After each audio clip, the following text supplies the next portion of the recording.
नगर की भौतिक एवं कार्यात्मक संरचना का अध्ययन भी नगरीय भूगोल का विषय क्षेत्र है। भौतिक एवं कार्यात्मक संरचना में नगर की कार्यात्मक संरचना और नगर की आकारिकी या उसके गठन का अध्ययन किया जाता है। नगर के क्षैतिज आकार एवं लंबवत विस्तार, क्षैतिज विस्तार एवं लंबवत विस्तार का अध्ययन नगरीय आकारिकी में किया जाता है। नगर के अंतर्गत रिहायशी क्षेत्र, औद्योगिक क्षेत्र, शैक्षिक क्षेत्र, व्यापारिक क्षेत्र, अलग अलग कार्यात्मक खंड होते हैं। उन खंडों का अध्ययन नगरीय भूगोल का प्रमुख विषय क्षेत्र है। इस बात ही हम देखते हैं कि नगर का एक इकाई के रूप में अध्ययन नगरीय भूगोल का विषय क्षेत्र है।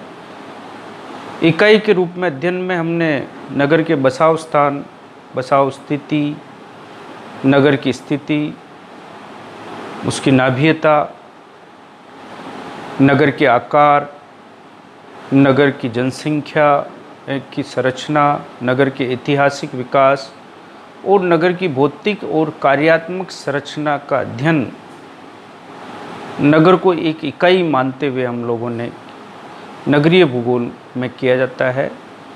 अतः ये नगरीय भूगोल की विशेष सामग्री विशेष क्षेत्र के अंतर्गत अध्ययन किया जाता है।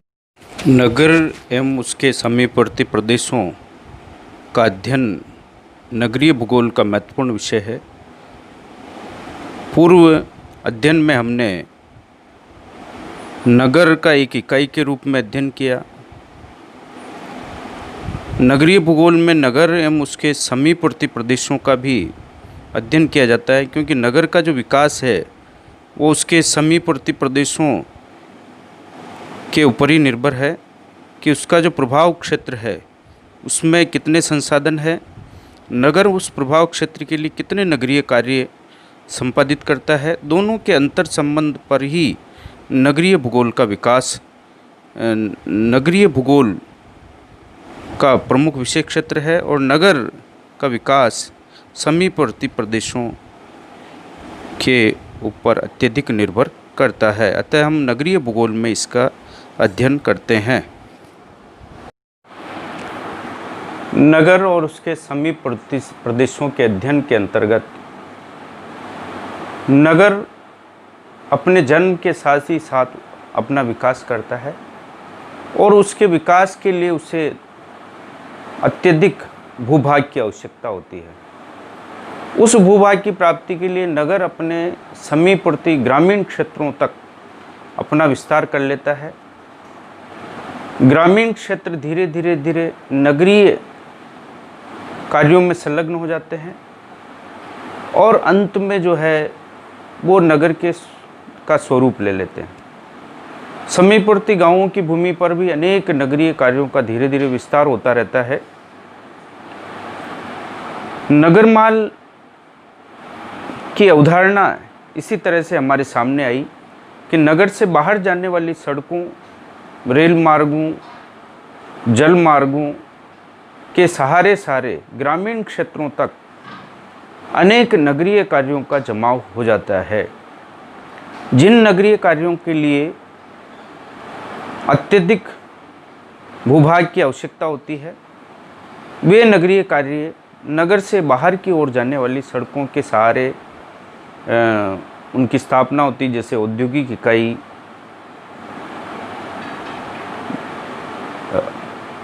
यातायात के साधनों के मरम्मत की कार्यशालाएं,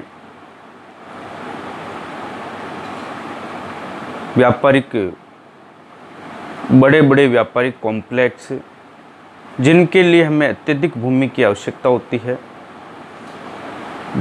बड़े बड़े खेल के मैदान, स्टेडियम आदि के लिए हमें अत्यधिक भूमि की आवश्यकता होती है। और ये जो अत्यधिक भूमि की आवश्यकता वाले जो नगरीय कार्य है इनकी स्थापना जो है नगर से बाहर की ओर ही की जाती है। ग्रामीण और नगरीय क्षेत्रों के बीच में दोनों ही प्रकार की विशेषताएं मिलती है। बीच बीच में कृषि युक्त जमीन एवं ग्रामीण कार्यों का बाहुल्य होता है। साथ ही नगरीय कार्य भी इस क्षेत्र में अपने अस्तित्व को बनाए रखते हैं। नगर के कार्य भी इस क्षेत्र में विस्तृत होते रहते हैं। तो नगर और ग्राम के बीच का जो क्षेत्र है, जिसमें ग्रामीण और नगरीय दोनों प्रकार की विशेषताएं दिखाई देती है, कार्य दिखाई, उसे ग्रामीण नगरीय उपांत की परिभाषा दी गई है कि इस ग्रामीण और नगरीय उपांत क्षेत्र का भी नगरीय भूगोल में अध्ययन किया जाता है। अर्थात नगर के आसपास का जो ग्रामीण क्षेत्र है वो नगरीय विस्तार के कारण से तथा नगरमाल और ग्रामीण उपांत की विशेषताओं के कारण से नगरीय भूगोल का महत्वपूर्ण विषय अध्ययन क्षेत्र है। नगरीय भूगोल के अंतर्गत नगर और उसके समीपवर्ती प्रदेशों का अध्ययन किया जाता है। नगर अपने नगरीय कार्यों के द्वारा एक प्रभाव क्षेत्र का निर्माण करता है, जिसे नगर का प्रभाव क्षेत्र कहा गया है। नगर अपने नगरीय कार्यों से ग्रामीण क्षेत्र की सेवा करता है। नगरीय कार्यों में दुकानें, अनेक संस्थान, बाजार, सिनेमा, रोजगार, शिक्षा, चिकित्सा, प्रशासनिक कार्य आदि अनेक ऐसे कार्य हैं जो नगर के द्वारा किए जाते हैं, जिन्हें नगरीय कार्य कहा गया है। इन नगरीय कार्यों के द्वारा नगर अपने समीपवर्ती ग्रामीण क्षेत्र की सेवा करता है और उनको प्रभावित करता है। नगर के कार्यों का जितना विस्तृत क्षेत्र के द्वारा प्रभाव क्षेत्र होगा, वो उसका नगर का प्रभाव क्षेत्र कहलाता है। कितनी दूर तक वो के क्षेत्र के गांवों की वो सेवा करता है। नगर के लोगों को भोजन और कच्चा माल समीपवर्ती क्षेत्रों से प्राप्त होता है। दूध, सब्जी, अनाज, ईंधन के लिए लकड़ी, खनिजों के लिए कच्चा माल, खनिजों जो उद्योगों के लिए कच्चे माल के रूप में उपयोग में आता है। साथ ही नगरीय क्षेत्रों में स्थापित व्यापारिक और औद्योगिक संस्थानों के लिए कच्चा माल समीपवर्ती ग्रामीण क्षेत्रों से प्राप्त होता है। अतः नगर अपने ग्रामीण क्षेत्रों पर प्रभाव डालता है, तो ग्रामीण क्षेत्र जो है नगर के कार्यों के ऊपर प्रभाव डालते हैं, नगर के विकास के ऊपर प्रभाव डालते हैं। अतः इन दोनों के आपसी संबंधों का अध्ययन नगरीय भूगोल का महत्वपूर्ण विषय है।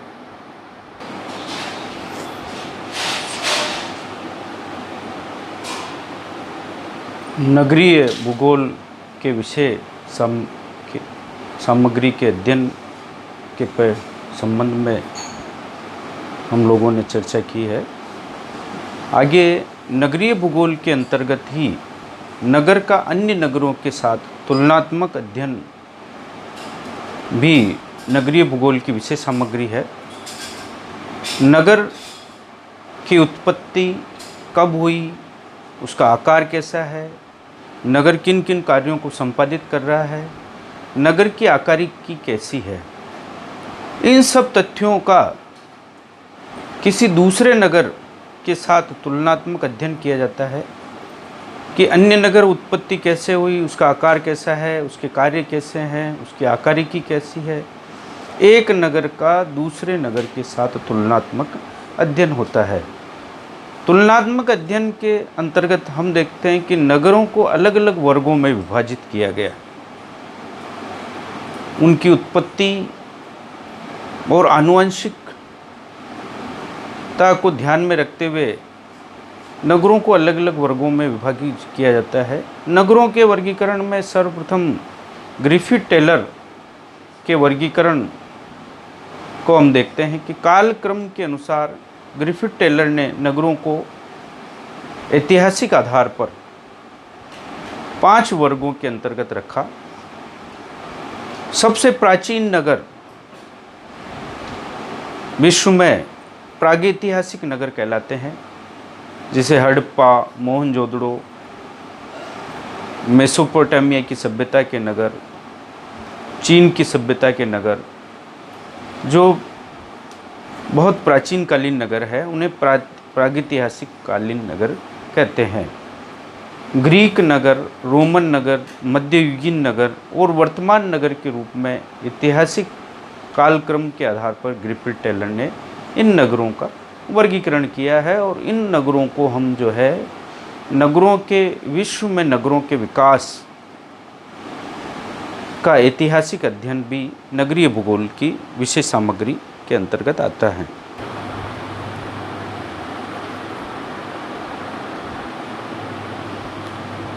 नगर के विकास एवं उसकी स्थापना में नगर की स्थिति और उसका बसाव स्थान महत्वपूर्ण स्थान रखता है। स्थिति और बसाव स्थान के आधार पर नगरों को अलग अलग वर्गों में विभाजित किया जा सकता है।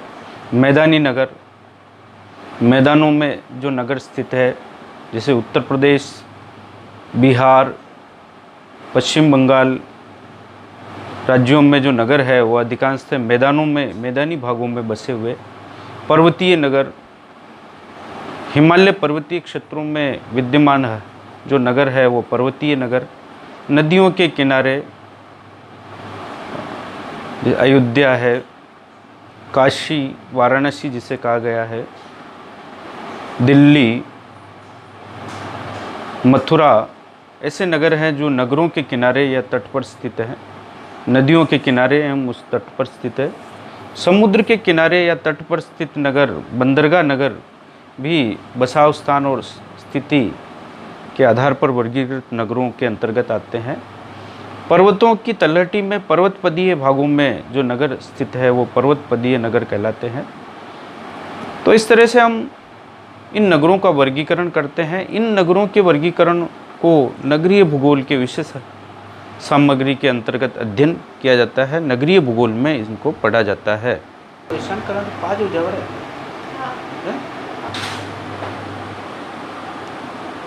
नगरों के वर्गीकरण के अंतर्गत आकारिकी के आधार पर 4 नगर के रूप हैं: सघन रूप, विखंडित रूप, रेखीय रूप और संयुक्त रूप। नगरों का कार्यों के आधार पर कार्यात्मक वर्गीकरण महत्वपूर्ण है। उत्पादन नगर, व्यापारिक नगर, प्रशासनिक नगर, सांस्कृतिक नगर, परिवहन नगर, विविधता युक्त नगर, मनोरंजन करने वाले, मनोरंजन की अधिकता रखने वाले जो मनोरंजन नगर, पर्यटन की अधिकता रखने वाले पर्यटन नगर, शिक्षा के लिए जो प्रसिद्ध नगर है शैक्षिक नगर। कुछ नगरों में जो है औद्योगिक क्रियाओं का बाहुल्य होता है, उन्हें औद्योगिक नगर। कार्यों के आधार पर इस तरह से नगरों का वर्गीकरण। नगरीय भूगोल की विशेष सामग्री के अंतर्गत नगर नियोजन संबंधी बातों का भी अध्ययन किया जाता है। नगर नियोजन नगर के भावी विकास की रूपरेखा और मार्गदर्शन की योजना होती है। नगर में व्याप्त समस्याओं का अध्ययन भौगोलिक परिवेश में किया जाता है। नागरिकों को कौन सी कठिनाइयां हैं, कौन सी असुविधाएं हैं, इसका नगर नियोजन के द्वारा निदान किया जाता है। नगर के अंदर नगर की भूमि उपयोग कैसा है, भूमि उपयोग के अंतर्गत भूमि की प्रतिस्पर्धा को समाप्त करना नगर नियोजन का मुख्य कार्य है। भीड़ भाड़ वाले इलाकों, नगर के अंदर बढ़ता हुआ प्रदूषण, गंदी बस्तियों की बढ़ती हुई संख्या, रहने के लिए मकानों का अभाव, बढ़ता हुआ ट्रैफिक और उससे उत्पन्न दुर्घटनाओं की वृद्धि, पार्किंग की समस्या तथा खुले स्थानों का अभाव जैसी समस्याएं सामान्यतः नगरों में देखने को मिलती है।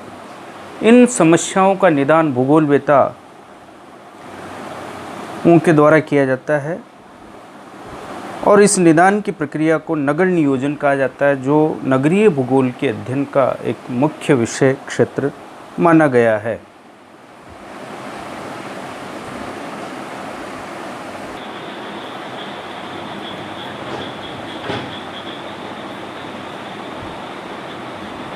नगर नियोजन संबंधी बातों के अध्ययन में नगरों के विकास के साथ साथ रिहायशी मकानों के अभाव के कारण से लोग गंदी बस्तियों में रहने को मजबूर हो जाते हैं।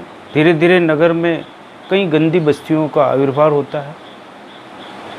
बढ़ती हुई जनसंख्या के कारण से ट्रैफिक सुविधाओं का अभाव हो जाता है और उनके कारण से दुर्घटनाएं बढ़ने लग जाती। नगर में रहने वाले लोगों के लिए मकानों का अभाव हो जाता है, भीड़ भाड़ बढ़ जाती है, छोटी छोटी सकरी गलियों में लोगों को निवास करना पड़ता है। पर्यावरण प्रदूषण, जल प्रदूषण, वायु प्रदूषण, शोर प्रदूषण के कारण से नगरीय लोगों का जीवन दुर्भर हो जाता है। खुले स्थानों की कमी हो जाती है। बढ़ती जनसंख्या, पार्किंग सुविधाओं का अभाव, शिक्षा और चिकित्सा जैसी मूलभूत सुविधाएं जिनके कारण से लोग नगर में रहना पसंद करते हैं, धीरे धीरे स्थानीय लोगों के लिए इन सुविधाओं की कमी होने लगती है। इन सभी समस्याओं के निदान के लिए भूगोलवेताओं ने नगर नियोजन का सहारा लिया। अतः नगरीय भूगोल में नगर नियोजन का अध्ययन व्यापक रूप से किया जाने लगा।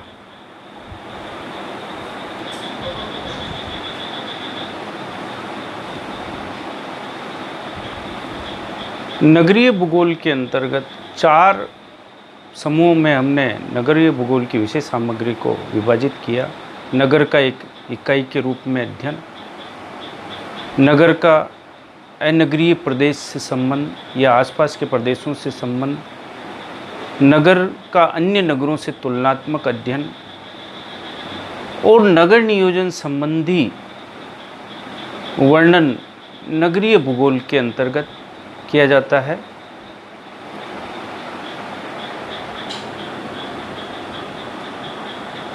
नगरीय भूगोल के विषय क्षेत्र के संदर्भ में पी अमृतलाल ने review of bibliography on urban geography में नगरीय भूगोल के विषय क्षेत्र का वर्णन किया। अमृतलाल के अनुसार निम्न तथ्यों का अध्ययन नगरीय भूगोल के अंतर्गत किया जाता है। नगरीय भूगोल की प्रकृति, नगरों की उत्पत्ति और प्रादुर्भाव, नगरीकरण का विश्लेषण, बसाव स्थान एवं बसाव स्थिति, नगरों के वितरण, आकार और स्थानिक दूरी का अध्ययन। नगरीय भूगोल में फंक्शनल अप्रोच, कार्यात्मक दृष्टिकोण का उपयोग, नगरों के कार्यात्मक वर्गीकरण, नगर के प्रारूप एवं भूमि उपयोग जिसे अर्बन मॉर्फोलॉजी या नगरीय आकारिकी कहा गया है, नगर प्रदेश एवं नगर के पदानुक्रम, नगरों के विस्तार एवं उसके परिवर्तन तथा नगर नियोजन का विस्तृत अध्ययन नगरीय भूगोल का विषय क्षेत्र है।